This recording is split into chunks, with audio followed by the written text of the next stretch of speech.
नमस्कार बच्चों, आज का हमारा पाठ का विषय है पढ़ाकू नरेंद्र। पाठ 11 पढ़ाकू नरेंद्र। इस पाठ में हम आज पढ़ेंगे स्वामी विवेकानंद जी के बारे में। बच्चों, हर व्यक्ति में प्रतिभा जन्मजात होती है, यानी जन्म से ही हर व्यक्ति के अंदर कुछ न कुछ प्रतिभा अवश्य होती है। जन्मजात प्रतिभा के एक उदाहरण थे नरेंद्र, जो बाद में स्वामी विवेकानंद के नाम से विख्यात हुए।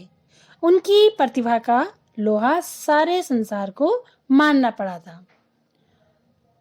नरेंद्र का जन्म 12 जनवरी सन 1863 को कलकत्ता के एक धनी परिवार में हुआ था। नरेंद्र के पिता विश्वनाथ दत्त कलकत्ता उच्च न्यायालय के प्रसिद्ध वकील थे। माता भुवनेश्वरी देवी धार्मिक विचारों की महिला थी। नरेंद्र अपनी माता का बहुत आदर करते थे और उनकी हर बात ध्यान से सुनते थे।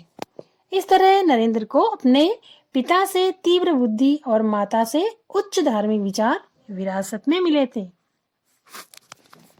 बचपन में नरेंद्र को पहले पास की प्राथमिक पाठशाला में पढ़ने के लिए भेजा गया।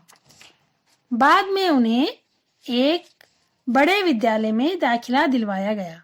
अपनी प्रखर बुद्धि के कारण नरेंद्र एक बार सुनी हुई बात को कभी नहीं भूलते थे। प्रखर बुद्धि मतलब तेज बुद्धि, यानी उनकी कुशाग्र बुद्धि थी। अगर किसी की एक बात उन्होंने सुन ली तो उसे कभी नहीं भूलते थे। नरेंद्र नियमित रूप से शारीरिक व्यायाम करते थे तथा खेलों में भाग भी लिया करते थे। संगीत से भी उन्हें बहुत प्रेम था और सुदृढ़ शरीर, सुंदर मुख, मधुर कंठ और अलौकिक प्रतिभा के धनी नरेंद्र जी को जो भी देखता मुग्ध हो जाता।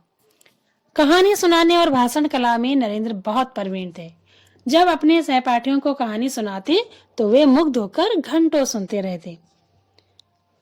नरेंद्र को पुस्तकें पढ़ने का बहुत शौक था। जब वे स्कूल में थे तब प्रतिदिन पुस्तकालय से एक पुस्तक लाया करते और एक ही दिन में पढ़कर उसे लौटा देते और पुनः दूसरी पुस्तक ले जाते।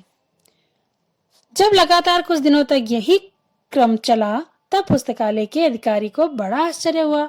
उसने सोचा, नरेंद्र पुस्तकें पढ़ता भी है या केवल पढ़ने का ढोंग ही करता है। एक दिन अधिकारी ने नरेंद्र से पूछ ही लिया, तुम पुस्तकें पढ़ते भी हो या वैसे ही बिना पढ़े लौटा देते हो? नरेंद्र ने कहा, मैंने आपके यहाँ से ली सभी पुस्तकों को अच्छी तरह से पढ़ा है। आप चाहें तो मुझसे किसी भी पुस्तक से प्रश्न पूछ सकते हैं। अधिकारी ने नरेंद्र की लौटाई पुस्तक उठाई और एक पृष्ठ खोलकर प्रश्न पूछने शुरू किए। नरेंद्र ने उनके सभी प्रश्नों के सही सही उत्तर दे दिए।